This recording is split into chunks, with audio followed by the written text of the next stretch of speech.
Bruce Walters stood in his backyard staring at the magnificent maple tree that had first made him fall in love with the property. Its sprawling branches created a natural canopy that offered shade in the summer and a spectacular display of colors in the fall. The tree had been a significant factor in their decision to purchase the house a year ago, despite it being at the upper end of their budget. "Daddy, look."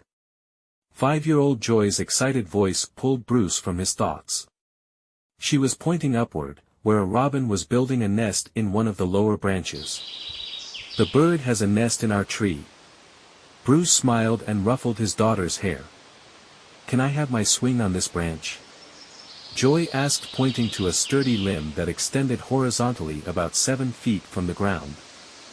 "I think that's a perfect spot," Bruce replied, making a mental note to purchase a swing that weekend. May Walters appeared at the back door, wiping her hands on a dish towel. "Lunch is ready." "Joy, did you wash your hands after playing in the dirt?" Joy giggled and raced toward the house, her dark braids bouncing with each step. "Not yet, Mommy." Bruce followed more slowly, taking one last appreciative look at the maple. The tree stood close to the property line, its roots surely extending into the neighboring yard, but that had never been an issue before. Vernon Keller, their neighbor, kept to himself and had barely acknowledged the Walters family since they moved in. That was about to change. Insistent knocking came early Saturday morning. Bruce opened the door to find Vernon Keller standing on his porch, his thin frame rigid with agitation. "Mr. Walters," Vernon said without preamble, "I'm installing a fence along our property line. The contractors will begin work on Monday." Bruce blinked, still half asleep. "Good morning, Mr. Keller." "That's fine, I suppose. Though I hope it won't impact the maple tree near the boundary." Vernon's expression tightened. "That tree is partially on my property and its roots are disrupting my garden beds. The fence will go where it needs to go." "Wait," Bruce said, suddenly alert. "The tree is on our property. We checked the survey when we bought the house." "I've lived here for 30 years, Vernon replied coldly. "I know exactly where the property line runs." "Perhaps your survey was incorrect." From inside the house came the sound of Joy's laughter, followed by the clatter of toys. Vernon's gaze shifted toward the noise and his frown deepened.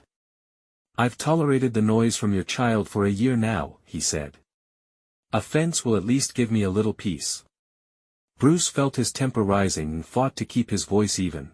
"Joy is just being a normal child, Mr. Keller. And regarding the property line, I'd like to see your survey before any construction begins." "Check your records," Vernon said, turning to leave. "The fence is going up on Monday." As Vernon walked away, Bruce noticed how the older man's shoulders hunched, how his steps seemed weary. He felt a flicker of sympathy for his neighbor living alone in a house that probably once held a family of his own. But sympathy gave way to concern as he thought about the magnificent maple and what fence construction might do to its root system. "He can't just build a fence without confirming the property line," May said that evening after Joy had gone to bed. They sat at the kitchen table, cups of tea growing cold as they discussed the situation. Bruce ran a hand through his hair. "I pulled out our survey documents. The tree is definitely on our property, though some of the roots likely extend into his yard." "Can he damage the roots when installing the fence?" "That's what worries me. A fence post hole dug in the wrong place could seriously harm the tree."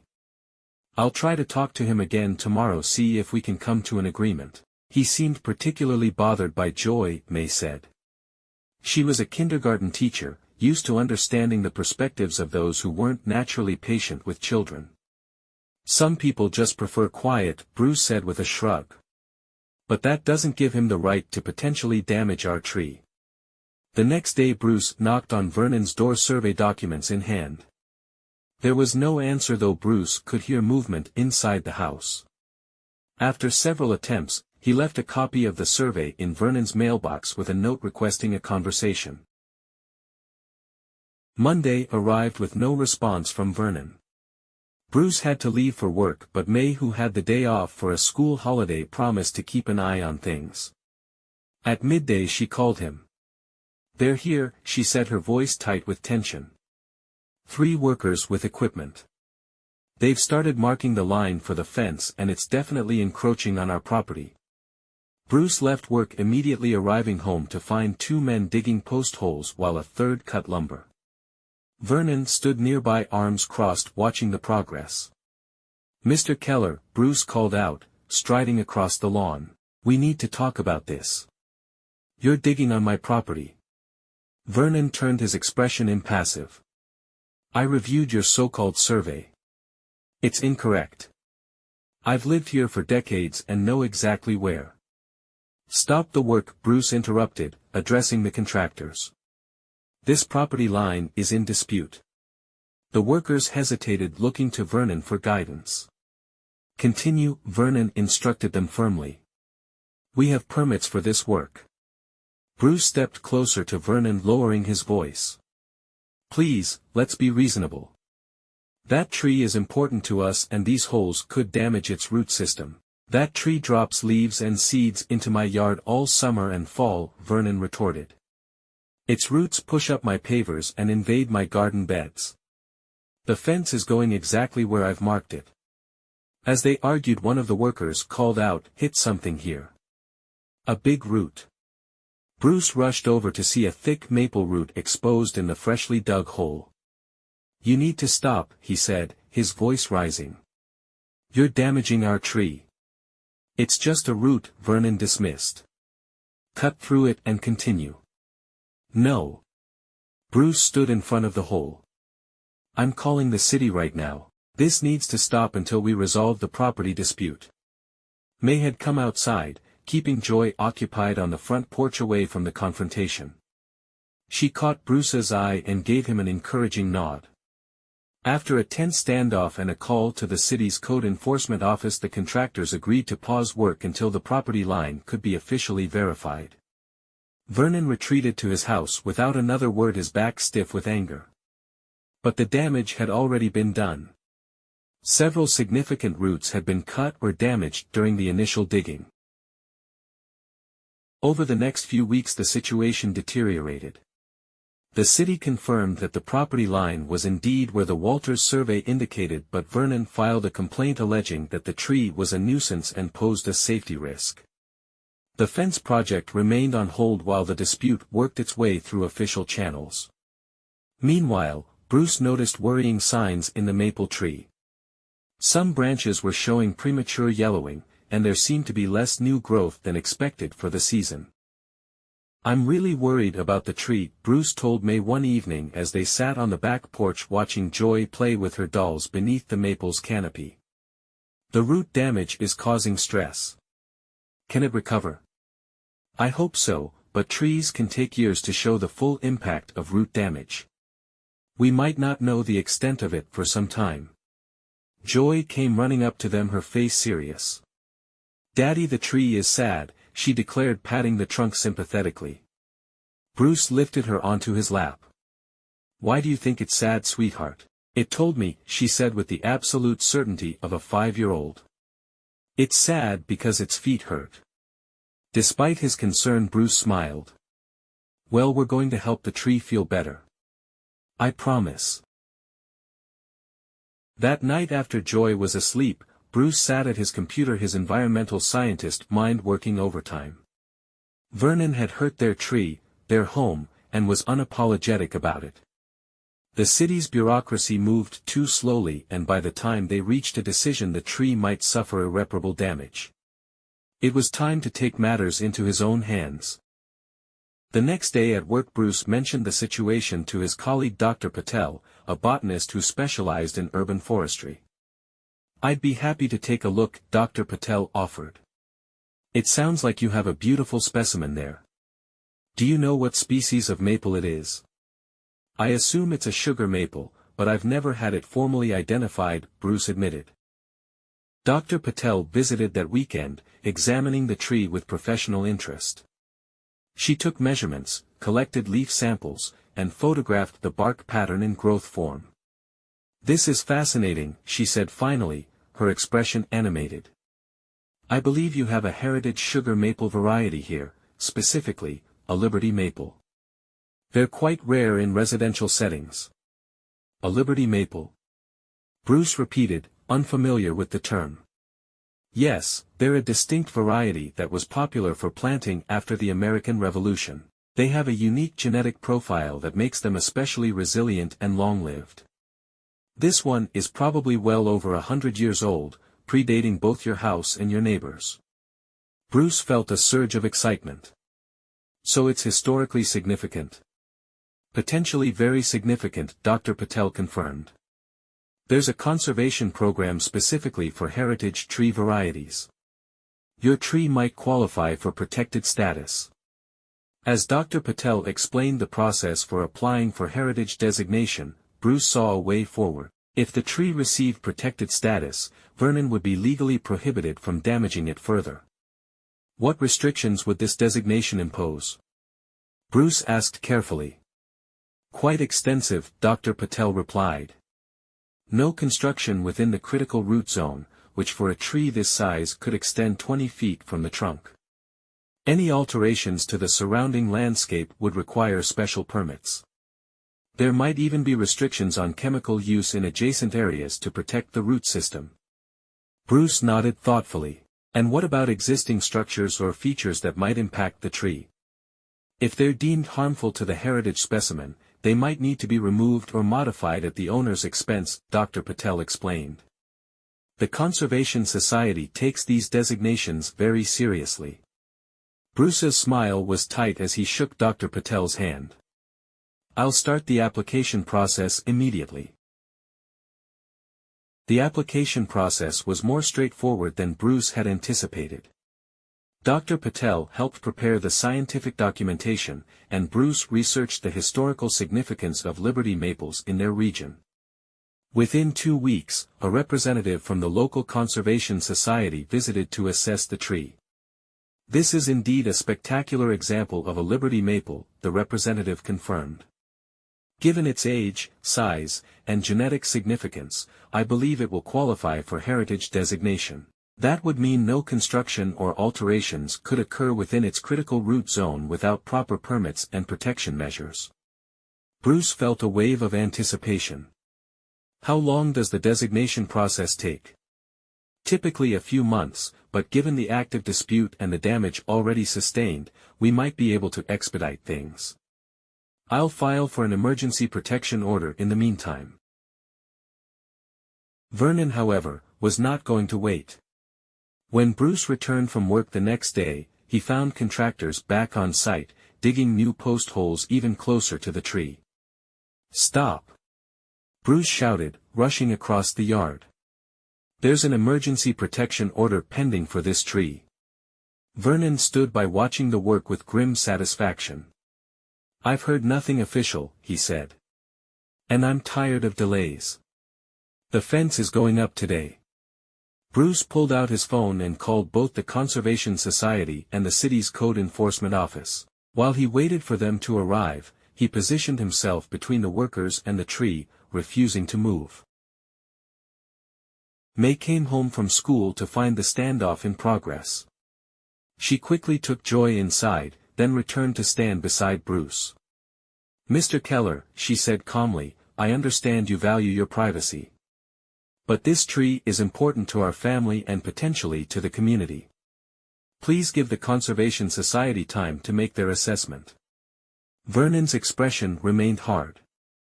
I've lived here peacefully for years.